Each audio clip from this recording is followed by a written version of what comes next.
Assalamualaikum warahmatullahi wabarakatuh.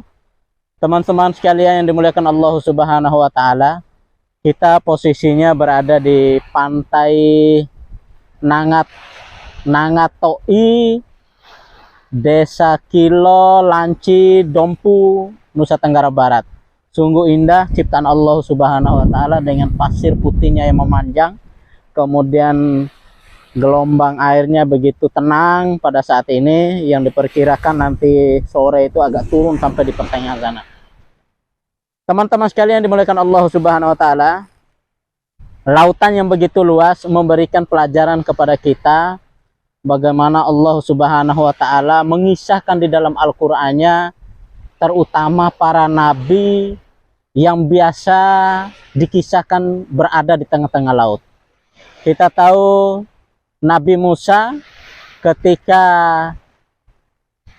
membebaskan diri, ketika dikejar oleh Fir'aun dan bala tentaranya, itu posisinya di tengah laut. Jadi posisinya di laut ya. Kemudian Nabi Yunus, posisi beliau di tengah-tengah laut yang luas. Kemudian beliau dilempar oleh penghuni yang lain karena terlalu banyaknya muatan. Ini memberikan inspirasi bagi kita dan makna yang begitu besar bagi kita, bahwa laut ini adalah ciptaan Allah Subhanahu wa taala. Begitu juga menjadi sarana penting, menjadi wasilah penting bagaimana dakwah para nabi juga adalah di laut.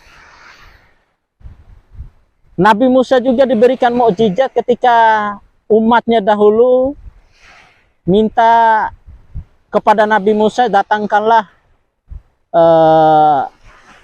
karunia dari Tuhanmu yang datang dari laut. Setiap hari Sabtu Allah pun menurunkan ikan yang begitu luar biasa, keluar sendiri ikannya dari laut itu. Keluar sendiri ikan dari laut setiap hari Sabtu.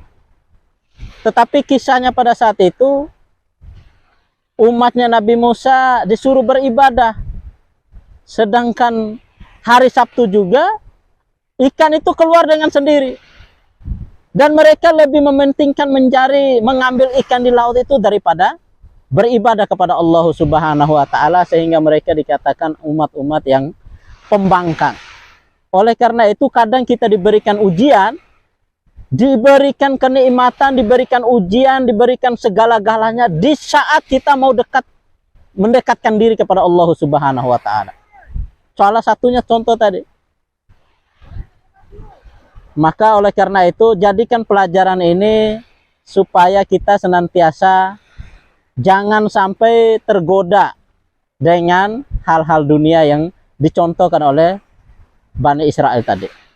Teman-teman sekalian dimuliakan Allah Subhanahu wa taala, itu menjadi pelajaran penting bagi kita. Terakhir saya memberikan kepada teman-teman sekalian, ada saudara kita yang bernama Sadio Mane, pemain bola Liverpool, dengan gaji yang begitu besar 2,8 M per minggu, itu bukan per bulan ya. Dengan kesederhanaannya dia, dengan akhlaknya dia, setiap dia pulang dari main bola atau bahkan pulang ke kampungnya, tugasnya dia adalah membersihkan kamar kecil yang ada di tiap kamar kecil ataupun WC di tiap-tiap masjid. Alangkah mulianya pekerjaan dia, tidak membuat diri dia, wibawa dia rendah hanya karena membersihkan tempat-tempat kotoran tadi.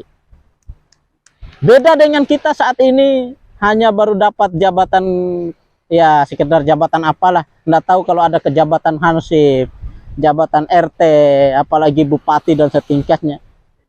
Terasa sekali tidak mengindahkan, walau hanya dengan memungut sampah. Paling tidak mereka ini hanya istilahnya tinggal nunjuk jari, itu identik pimpinan. Padahal harus mereka menunjukkan akhlak yang mulia di depan anak buahnya. Nah, pelajaran yang diberikan oleh Sadio Mane ini dengan gaji yang begitu besar, bisa saja dia nyuruh orang, "Hei, saya gaji kamu 100.000 bersihkan WC setiap masjid yang ada di sepanjang kampung ini." Dengan gaji saya yang besar. Tapi tidak, mudah-mudahan dengan dia membersihkan, orang nyaman datang ke masjid, orang datang nyaman datang ke WC di tiap-tiap masjid, maka dia pun mendapatkan bagian pahala dari itu semua. Mudah-mudahan kita dapat mengikuti apa menjadi inspirasi yang dilakukan oleh Surya Mane. Sekian, wassalamualaikum warahmatullahi wabarakatuh. Lihat laut kita.